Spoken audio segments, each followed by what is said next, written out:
നെട്ടയം വാർഡിലാണ്. അപ്പൊ അവിടെ ഞാൻ BJP ആളുകളാണ് മണികണ്ഠേശ്വരം മൊത്തം. എനിക്ക് പലതരത്തിലുള്ള ഉപദ്രവങ്ങളൊക്കെ ഞാൻ ഒറ്റയ്ക്കാണ് ഉള്ളത്. ഒന്നും വേണ്ട, വട്ടിയൂർക്കാവ് പോലീസ് സ്റ്റേഷനിലുള്ളവരൊക്കെ സഹായം. പിന്നെ ഞാൻ മോനെ കാണാമെന്നുണ്ട്. ഞാൻ അവരോട് വന്നു കഴിഞ്ഞാൽ പറഞ്ഞെങ്കിൽ ആരെങ്കിലും പേടിപ്പിക്കാൻ വേറെ മോനെ വിളിപ്പിക്കുന്നെന്ന് പറഞ്ഞു. എന്റെ പേര് സരസ്വതി. ഇവിടെ ഒരു മോനെ ഇവിടെ സെക്രട്ടേറിയറ്റിൽ ഇരിക്കണ്ടെന്ന് പറയാം. എല്ലാം പഠിപ്പിക്കാൻ വന്നു. മനസ്സിലായി? ആരെങ്കിലും പേടിപ്പിക്കാനോ വരട്ടാനോ വന്നാ പറഞ്ഞു.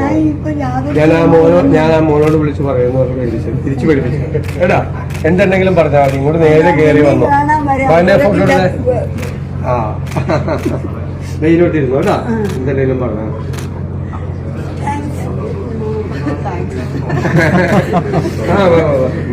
സത്യം പറഞ്ഞാൽ ഈ രംഗം കാണുമ്പോൾ കണ്ണ് നിറഞ്ഞു പോവുകയാണ്. കാരണം വേറൊന്നുമല്ല, ഒരു മുഖ്യമന്ത്രിയുടെ മുന്നിൽ ഒരു വൃദ്ധയായ സ്ത്രീ വരുമ്പോൾ അവരെ കരുതലോടെ കെട്ടിപ്പിടിച്ചിട്ട് ഞാൻ മോനാണ്, ഇനി കുഴപ്പമുണ്ടാക്കാൻ വരുന്നവരോട് എൻ്റെ മകൻ സെക്രട്ടേറിയറ്റിൽ ജോലി ചെയ്യുന്നുണ്ട്, അവനോട് ഞാൻ വിളിച്ചു പറയും, എന്ന് പേടിപ്പിച്ചോ, ധൈര്യമായിട്ട് പൊക്കോ, എന്തുണ്ടെങ്കിലും പോരെ എന്ന് പറഞ്ഞ് വിടുന്ന ആ മുഖ്യമന്ത്രി ശരിക്കും പറഞ്ഞാൽ ശരിയായ ഒരു കാവൽക്കാരൻ തന്നെയാണ്.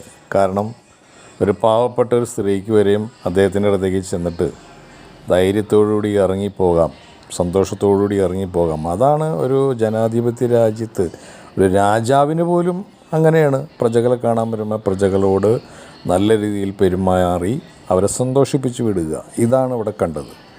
ഇതിൽ മുഖ്യമന്ത്രി വിജയിച്ചിരിക്കുകയാണ് ഈ കാര്യത്തിൽ.